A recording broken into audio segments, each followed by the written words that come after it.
Coming up on Lexington Now, a new pump station for Kentucky American Water, On the Table's kickoff event, and what's happening downtown. Those stories and more up next on this week's edition of Lexington Now.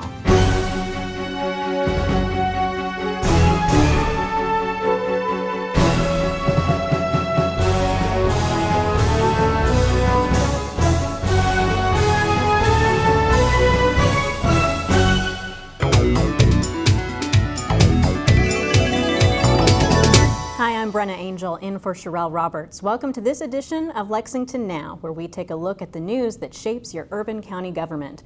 Kentucky American Water Company is making some upgrades to its equipment that will help improve its service level to citizens. Susan Lancho fills us in. Well, there is a project going on now at Jacobson Park that's basically the construction of a booster pump station, and that's part of the water system that's going to help enhance pressures in a certain area adjacent to Jacobson Park of our water system. It's actually part of projects or one of many projects that we're doing on an ongoing basis to make improvements to our water system for our customers. And so this project is one of those projects this year. It'll be completed in the next couple months before the summer is what we're projecting. And the part that people will see out at Jacobson Park is actually going to look a little bit like a carriage house. Our engineering team was great about making that very aesthetically pleasing, very attractive to the park setting. But inside is actually a pump station, so the pumps will be located in that.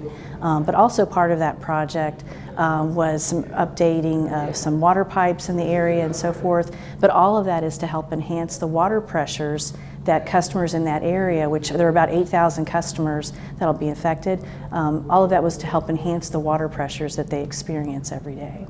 It's what we call a prefab pump station. So it's actually going to come in on a flatbed truck, be brought into the station. So it'll actually have the 5 pumps that's already associated with what we need to do. Those 5 pumps will pump about 6.5 million gallons a day, potentially. And so it'll come in, we'll crane it off, put it onto the ground, and then the exterior will be then built around it that sort of makes it look like the carriage house. This is a gateway sort of to Jacobson Park, and it's going to be very visible on the Richmond Road area. So we wanted to make sure it sort of fit within the sort of the fabric of that neighborhood. And so although it's going to look like a carriage house from the inside, it's going to be very functional on the outside. So we hope it's going to turn out very nice. We're very pleased with how it's looking so far. For more information, visit amwater.com/KYAW. The Community Conversations event On the Table is rapidly approaching, and organizers hosted a kickoff leading up to the March 15th event. Lexington's On the Table kickoff event was Wednesday, March 1st at the Keeneland Event Center. The event was an opportunity for citizens to learn more about Lexington's first ever On the Table event, happening Wednesday, March 15th. Guests at the kickoff event learned what to expect from On the Table, how to participate, and could even register as hosts for their own On the Table discussions. On March 15th, people all over the city will sit down with groups to discuss not only what is great about Lexington, but ways to make it better, getting all of the issues on the table.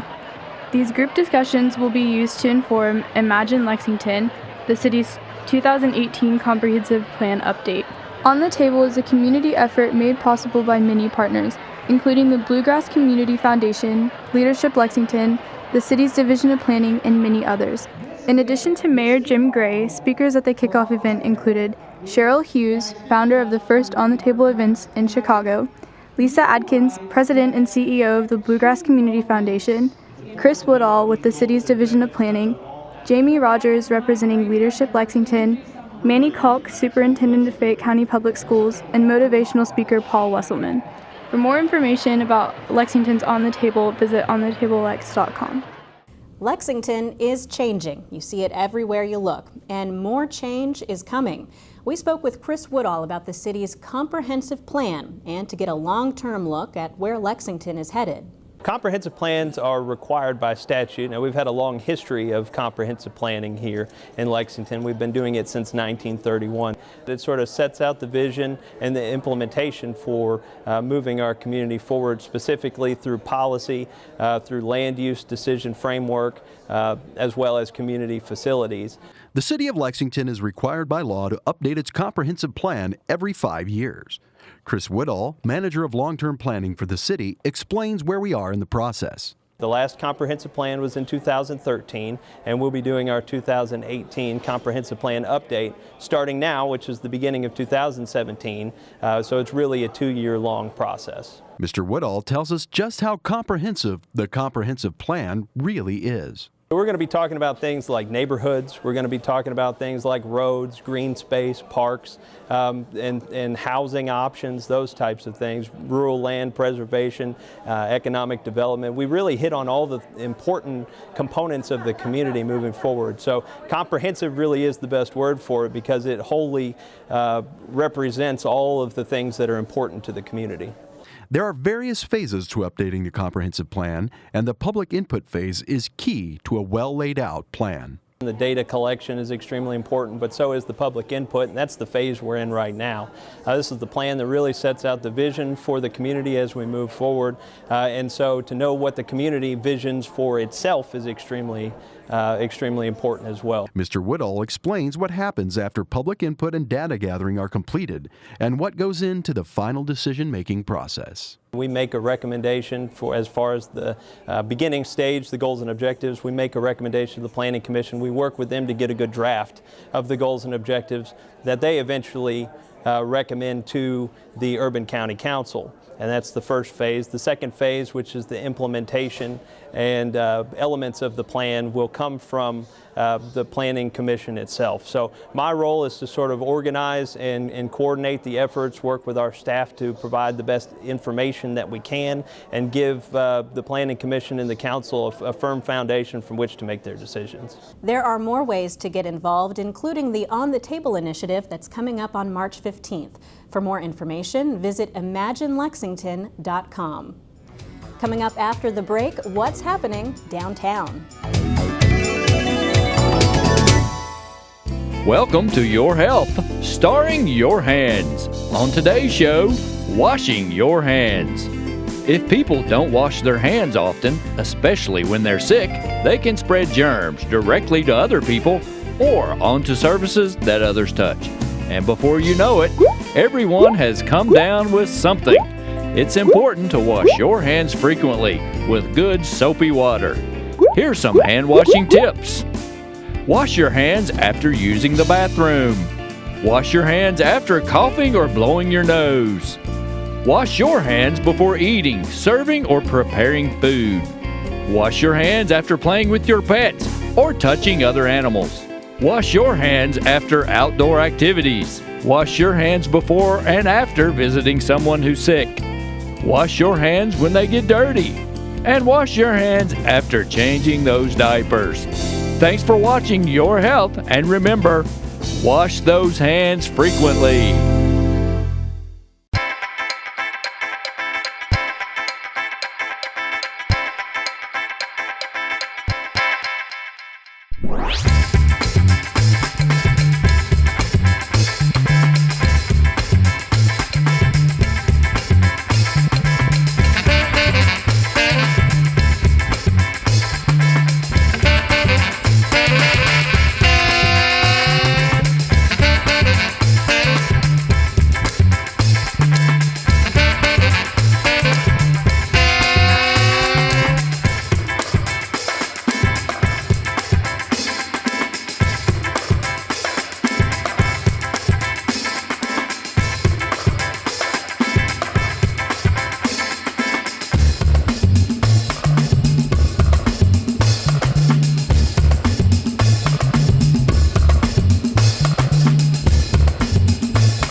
Hello, I'm Detective Mark Thomas with the Lexington Police Department. You may also know me from Bluegrass Crime Stoppers. I'm here to talk to you a little bit today about a new texting system that we have available through any smartphone.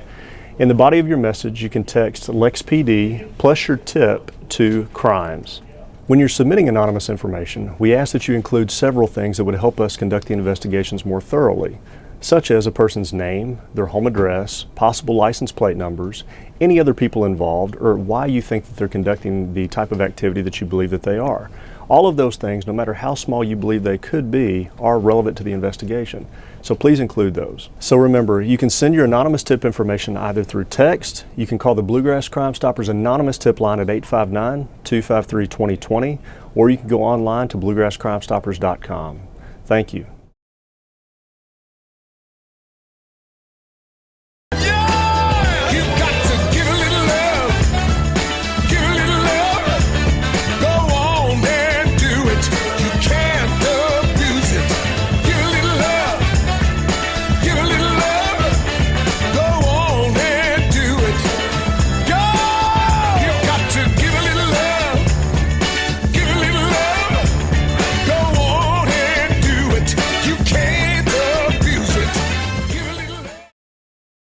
This message is brought to you by the U.S. Fire Administration.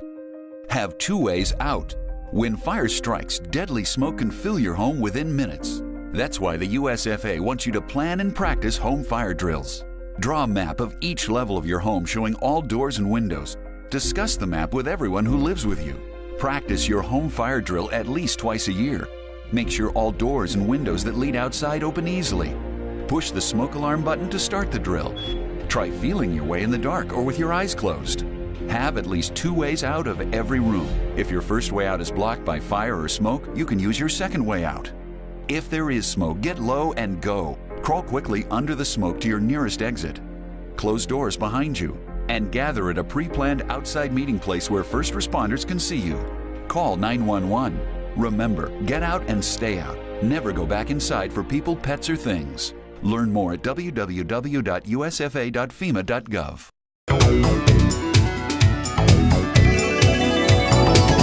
Welcome back to the show. Downtown Lexington is a hive of activity, and it's always the place to be. Here's what's happening this week. Are you looking for things to do this week in downtown Lexington? This Tuesday at Henry Clay's Public House is the Northside Sheiks performing at 8 p.m. For more information, visit henryclayspublichouse.com. Then on Wednesday at the Lyric Theater is Feed the Soul Lunch and Music Series starting at 11:30 a.m. For more information, visit lexingtonlyric.com. And then on Thursday at Lex Arts is the Arts Connect Winter Spring Networking Luncheon Series with guest speaker Frank Walker starting at 11:30 a.m. For more information, visit artsconnectslex.org. This Friday through Saturday is the Lexington Comic and Toy Convention at the Lexington Center. For tickets and more information, visit lexingtoncenter.com. Then on Saturday is the 38th Annual Alltech Lexington St. Patrick's Irish Festival, beginning at 8 a.m. with the 10th Annual Shamrock Shuffle, benefiting the Lexington Habitat for Humanity. Then the festival kicks off at 10:45 and the parade at 1. For more information, visit lexingtonpatsparade.org. If you're looking for something to do, downtown Lexington has it all. Visit downtownlex.com or find us on Facebook, Twitter, or Instagram. St. Patrick's Day is almost here, and that means it's once again time to celebrate all things Irish. We spoke with Lexington St. Patrick's Parade and Festival organizers about what to expect this year. We're excited to invite everybody back downtown this year for the 2017 38th Annual Alltech Lexington St. Patrick's Parade and Festival. We have got a great lineup at the festival at a new location, which Lisa's going to tell you all about. It's right here behind us at the Robert F. Stevens Courthouse, and it's going to kick off at 10:45. And the Blessing of the Keg will be at 11. And we'll have fun-filled family activities all throughout the day, bouncy castles, face painting. We'll have wonderful Irish musicians. Some of them are actually coming in from Ireland to play with us. We're also going to have wonderful vendors. We're going to have lots of wonderful food, and it's going to be a great, great day. And if it rains, don't worry. Everything's going to be under tents, so just come on down and enjoy St. Patrick's Day, March 11th, from 11 to 7, 10:45 to 7. Thank you. The festival is just one part of a day-long series of events here in downtown Lexington. Starting at 8 o'clock in the morning, the Shamrock Shuffle is in its, I think, 11th year. Yeah. And they will be running down the roads here to benefit Lexington's Habitat for Humanity. As Lisa mentioned, at 10:45 the festival kicks off, and you'll have Irish dancers, you'll have musicians. We have two bands that have really deep Irish ties. One is coming in from Northern Ireland. It's a band called Gypsy's Wish. And our big headliner this year is the band The Prodigals. Yeah, that's a big deal for Lexington. Yeah, we're excited about that. They are 20-year veterans of the Irish festival scene all across the country, and so we're really excited to have them here on the Courthouse Square and have folks come down and visit. Our parade kicks off at 1 o'clock, so join us here in downtown. It goes from Midland all the way down to Upper off of Main Street. We're really looking forward to a great day and hoping that the luck of the Irish shines down on us all weekend. If you're interested in getting more information on the Lexington St. Patrick's Parade and Festival, you can find us online at lexingtonstpatsparade.org. We've also got social media sites on Facebook, Twitter, and Instagram, and that's Lex St. Pat's is the account name there. So you can find us there, Lex St. Pat's Parade. We're looking forward to seeing everybody downtown. It's going to be a great, great day. You may have noticed some new and unusual looking city buses driving around town recently. These are Lextran's new zero-emission Proterra electric buses. We spoke with the folks at Lextran to get an idea of how they work.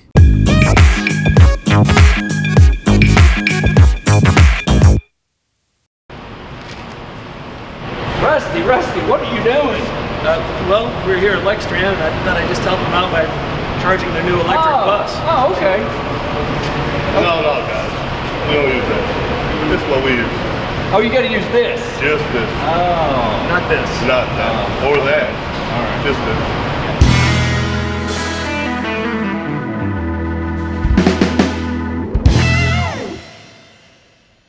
We visited Lextran headquarters to discuss the brand new Proterra battery electric buses. Lextran purchased 5 Proterra battery electric buses, 1 charging station, and 1 maintenance area charging system.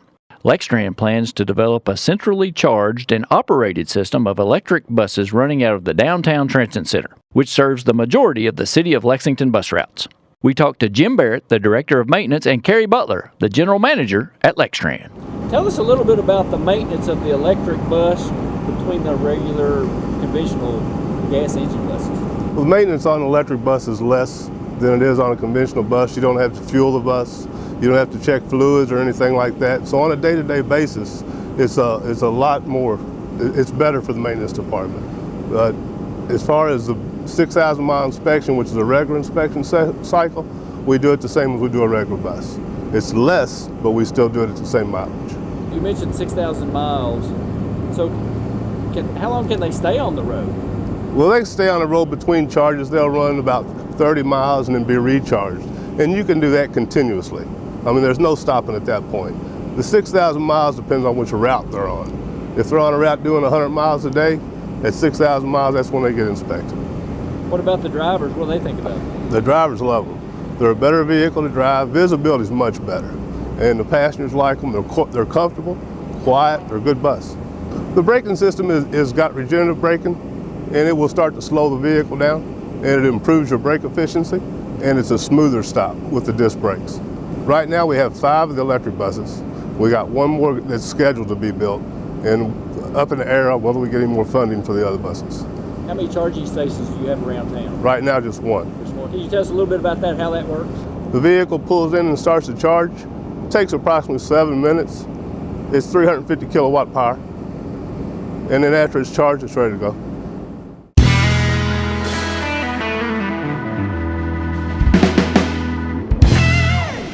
Oh look, we got Carrie. She's on the electric bus. Hey Carrie. How you doing?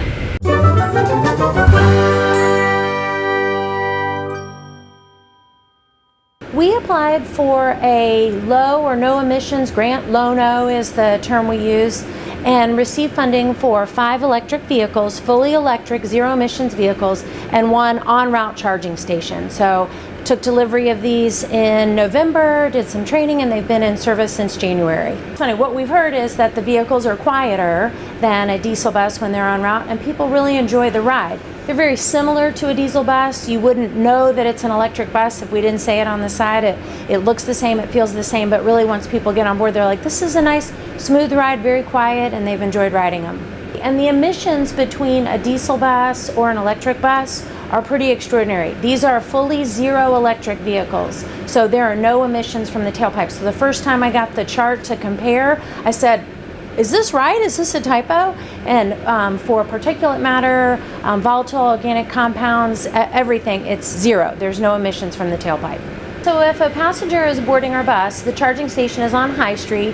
You can get on and off the vehicle. You can stay on board while it's charging. The type of technology is called conductive charging, but you wouldn't know what's happening if you were on board. We have grant funds for one more vehicle, and we will be applying as grant funds become available in the next year, or anybody who's willing to become a partner with us, we'd love to do that. If people want to find out more information about the electric buses or about Lexington services, sure, you can go to Lextran.com. We also have a Twitter site, Facebook, and social media. And as we have the buses on more routes, we'll have more information available.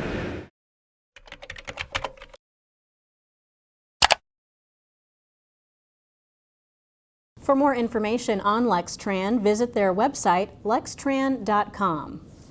Lots of activity is ahead at City Hall, and our television coverage includes the General Government and Social Services Committee, Council work session, and a zone change public hearing on Tuesday, the Police and Fire Pension Board meeting and Board of Architectural Review on Wednesday, and the Planning Commission meeting on Thursday. You can watch these meetings live on GTV3 or streaming on our website, or watch any archived meeting and find a complete calendar of meetings and events at lexingtonky.gov. That's all for this edition of Lexington Now. We'll return next week with more news from the Urban County government.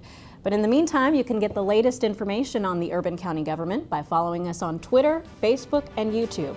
And you can get the latest on any traffic delays you may encounter by following @LexRex or checking out our live interactive cameras online at lexingtonky.gov. For the staff and producers at GTV3, I'm Brenna Angel, and that's it for now.